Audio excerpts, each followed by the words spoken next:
Brian says, let's say Trey goes in and has a Russell Wilson type day. I bet Kyle's post game would be something like, well, he had a good day, but he's not running the plays we like the way we like. No, he would say he was really good. By no means was he perfect.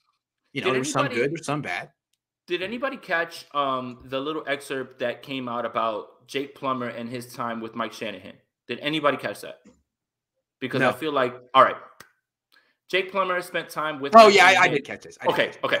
In Denver. And he talked about, man, I thought I was playing the best football in my life. And everybody outside of the NFL thought I was playing the best football in my life. But when I would walk in that room, Mike Shanahan would say, man, you left this play on the field. You left this play on the field. What are you doing? And that's all they talk about. Those 5 plays. Yeah. Right. Exactly. Yeah. So how much of that is rubbing off from Mike into Kyle, right? And that's the part that I feel like, you know, when people say things like what Brian's saying right there is what terrifies people, is how much is he like Mike? How much is it that you, not what you did, but what did you miss? Right. And that's the point. But I think they're a lot alike. And I think what it takes to stand up to a coach like that is you got to be John Elway.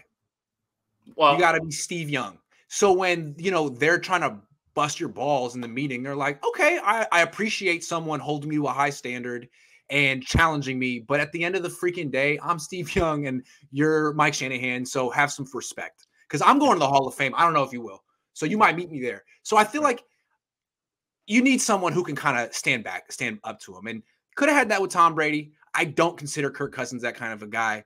I think Kyle would benefit. Matt Ryan's that kind of guy. Someone who can fight back a little bit because it brings out the best in Kyle and the best in Mike. So, I mean, otherwise they just steamroll dudes, man. Steamroll them. I just wanted to point that out because it does seem like their presence imposes itself over the quarterback. Yes. Voice ad agency says, Grant, I think you're off on Lance and Kyle relationship. I think Lance in the shotgun so much versus the Cards was Kyle's way of showing Kittle how he can trust Trey to pass more in games than trusting JG. I don't know. I like the way I don't know. That's a tough one to gauge just because now you have this discussion about whose side is Kittle on and what's good, like, you know, conspiracy theories and stuff like that. But look, based on what we're talking about. Yeah. What we're talking about right now, everything that we're talking about, it's right now, it seems like the guard is shifting when you hear the comments. Like, that's what I want. Listen, I was glued to that press conference because of the report that came out, the Wickersham report. I knew you were going to be the only one who was going to ask about that because you are who you are. And, you know, when he said that about Trey, that's what I walked away with. I was like, oh, wait a minute. Did anybody catch that? Everybody's looking for this quote. That was the quote. He was ready to take off, and then he got injured. Mayoko had an interesting question, too. Yep. Mayoko, I don't know where he's coming from right now. Well, I'm just saying, I'd be scared of Mayoko if I were Kyle. I'd be scared of Mayoko.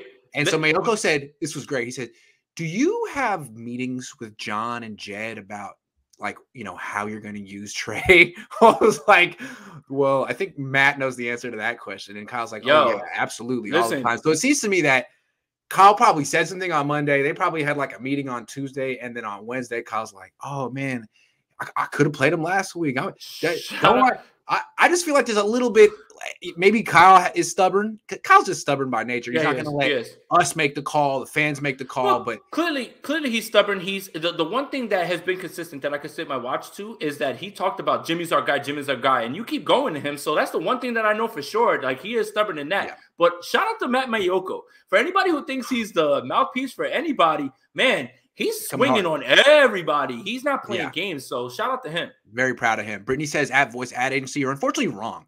West Coast offense requires timing the routes in conjunction with route running. Ayuk and Lance both lack footwork. Yo, shout out to Brittany Brown. She's on all of these lives that I'm in, and she's out here crushing with the knowledge. QB step, drop back, 3.57 coincides with rest. It's that. I interviewed Denny Green about 6 months before he died, and I was asking about the West Coast offense, and when he would always say it's all about the 3-step to 5-7, 7-step drop. That's the essence of it, and timing it up with that. So the drop back passing game. You're right, Brittany. That's why when people say that the Niners are in the West Coast offense, like, no, it's a play action passing game. It's not really what they do. Some drop back, but it's not really what they do. Spicy Aponte, do you and Brad need an intern? Yes, we do. Spicy Aponte is what they're labeling me, but I'm chilling right now. I'm more cold, calculated, passionate Aponte now than I am spicy. So.